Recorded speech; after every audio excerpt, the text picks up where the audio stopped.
Good evening and welcome to this video. My name is Rainer and this is Rainierbooks. It's Tuesday, it's Tag Tuesday, and this year I have promised myself to do more tag videos on Tuesdays. So this is my first one in the new year, and this is created by Jim from Jim's Books and Stuff from Tbilisi in Georgia. This is the New York tag. So let's do this.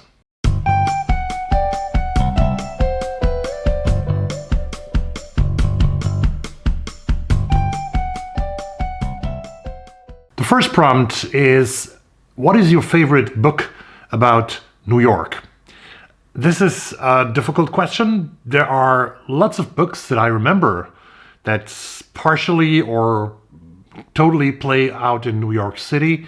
But I think the favorite book when I think of in terms of reading, in terms of meaning for my reading life, is The Catcher in the Rye by J.D. Salinger. I read that when I was very young. I have to reread it again, actually.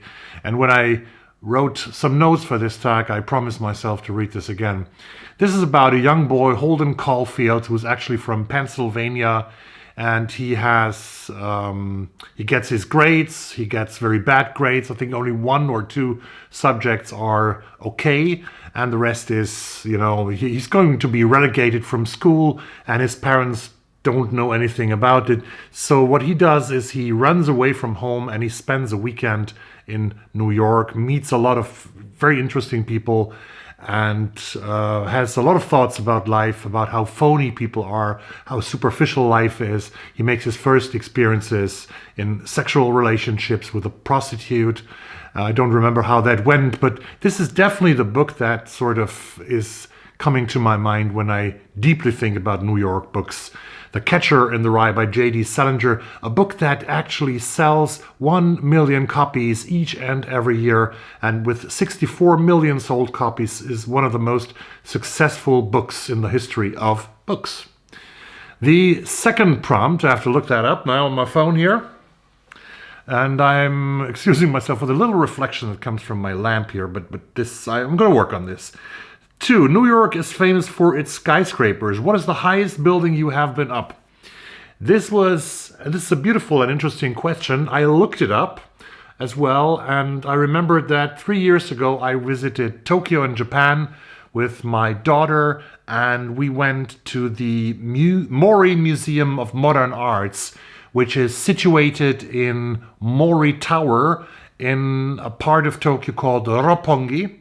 And the museum actually is on the 52nd floor of the building that has 54 floors. So the building is 237 meters.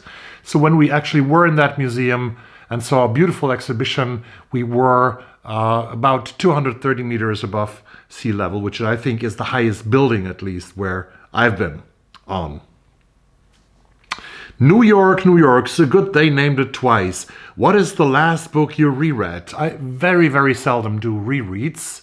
And the last book that I actually reread was last year, was Jörg Fauser's German novel Rohstoff, which is available in English under the title of Raw Material, about a young German aspiring to be a writer, aspiring to be a poet in the tradition of the beat poets in the United States. He is adoring William Rice Burroughs, and he is living in Istanbul and Turkey mostly through that book, is consuming a lot of drugs, is really a drug addict, and his story from the 1970s is a book that is really one of the greatest books of German literature in the 70s, I think, and I reread it last year.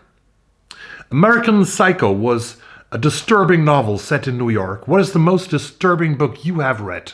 To me, the most disturbing book that I read, I think I didn't finish it at that time, was reading the Swedish translation of Dennis Lehane's novel Shutter Island. I read that when I was going through a divorce, when I didn't know if I would see my children again. It was a pretty rough time, and I was staying in different places in Stockholm, not having a place where I would live permanently, and I stayed at a youth hostel in the north of Stockholm for a couple of days, and I read Dennis Lehane's novel Shutter Island, which in Swedish is called Patient, And this story where you sort of slowly get to know that the narrator is not a policeman, but somebody who is getting more and more into madness, or realizing that he's mad, actually, is an extreme haunting book at the time when I read it, in like 2005 or 2005, I guess it was. The next question: where were you when you heard the news about 9/11? Which of course is closely connected to New York as well. I was working in my office in Stockholm in Linnégatan 76 when our janitor came, actually knocked on my door and said, "Hi, Rainer, have you heard the World Trade Center has just been bombed?" And I thought first of the World Trade Center in Stockholm. We have a very small one, a very tiny one, which is not comparable to the former World Trade Centers in the US, but that's what I thought. But then the internet, of course, very soon gave me the real news, and we saw those pictures over and over and over again, which have actually changed the world. And there's a very good book by the British journalist Jason Burke about the whole history of what happened with the war on terror. And his book is called The 9/11 Wars. Maybe I will have the opportunity to speak about that book another time. What is your favorite movie set in New York? This is number 6. That's a very difficult question, and I would love to mention more than just one book here, one movie here. But I think the favorite one would be Taxi Driver nowadays by Martin Scorsese, starring Robert De Niro, starring Harvey Keitel and Jodie Foster. And I don't remember the lead woman role right now. That's an amazing movie, very dark and beautiful, with all the music and all the scenes that Scorsese is having there from the local scenes in New York. It's really, really beautiful.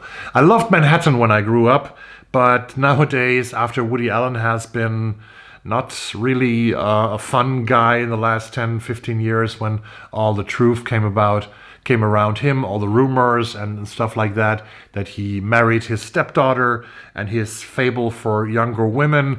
In Manhattan, it's just a story that he is having this love affair with a 17-year-old girl, and he himself is like 42 or 43 or something. But it's beautiful. Manhattan is a beautiful movie, nevertheless, with beautiful pictures of Manhattan. That unforgettable picture of Diane Keaton and Woody Allen sitting on the park bench at the Hudson River, I think it is.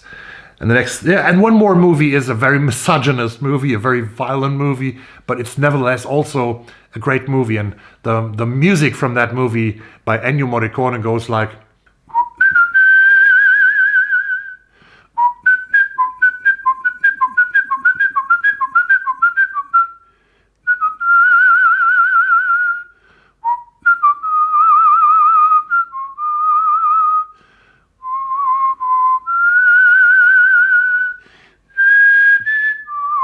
and so on, I think. And this movie is called Once Upon a Time in New York, and it also has Robert De Niro in it, and James Woods, Elizabeth McGovern, and many other stars. Was directed by the Italian tycoon of Italo-Western movies, Sergio Leone, with the music, as I said, by Ennio Morricone. Number 7, have you been to New York? When was the last time you visited New York? And this is a musical tag, because I can answer with a German song. Ich war noch niemals in New York. Ich war noch niemals auf Hawaii. Yeah, this is a German song by Udo Jürgens, who passed away a couple of years ago. It's called I Have Never Been to New York. And I've never been to New York. I only been to the United States twice. I've been to the West all the time, to the Pacific Northwest, but also shortly in California, San Francisco, Seattle, Portland, and Rockaway Beach, one of my favorite places on this planet. And I definitely, to all the New Yorkers who are watching now, I definitely have New York on my bucket list. I hear that it is as expensive as San Francisco is, and that people are not the friendliest all the time, but that doesn't scare me away a little bit. I want to visit New York. And skip that song. Who is your favorite painter from New York? What is your favorite painting of New York? Well, this is a question that led me very quickly to the great and late Edward Hopper, of course. Edward Hopper, who's maybe the most important American painter on the side with Andy Warhol. And Hopper has made his paintings. He was born in New York, he died in New York, and his paintings are more or less about the great city, the big city, which probably is New York in Hopper's paintings. So I would say Edward Hopper in that case. And of course, the most beautiful and most famous painting, one of the most famous paintings in the world, is his Nighthawks. So we are up on number 9 already. What is your favorite song about New York? I thought a lot about this question, and then I realized I have to sing to finish that one too. Some folks like to get away, take a holiday from the neighborhood, hop a flight to Miami Beach or to Hollywood. But I'm just taking a Greyhound on the Hudson River line, 'cause I'm in a New York state of mind. That is Billy Joel, or Billy Joel, as you call him, and as he calls himself. In Europe, we called him for a while Billy Joel in the 1970s and 80s. He loved that, actually, when he came to Germany and somebody asked him, how do you pronounce your name? So there's Billy Joel, who has written a lot of songs about New York. There are more. There's another song that I love, which is voted by the Rolling Stone as one of the best 500 songs of all times, my friends. And this is it starts like that. It's also about New York. It's about a restaurant which was called La Dolce Vita, and it was called Fontana di Trevi, and it was a pizzeria opposite to Carnegie Hall in New York. And the song starts like that. A bottle of white, a bottle of red, perhaps a bottle of rosé instead. We'll get a table near the street, in our old familiar place, you and I, face to face. A bottle of red, a bottle of white, it all depends upon your appetite. I'll meet you anytime you want in our Italian restaurant. That is Billy Joel, who wrote actually this love story about two close friends of him who were deeply in love, who got divorced and remarried. And this is Scenes from an Italian Restaurant by Billy Joel, which is also a song about New York by this New York musician. So not so surprised that he writes about New York, right? There are more songs about New York, of course, but I'm not going to sing. I'm not going to torture you anymore here.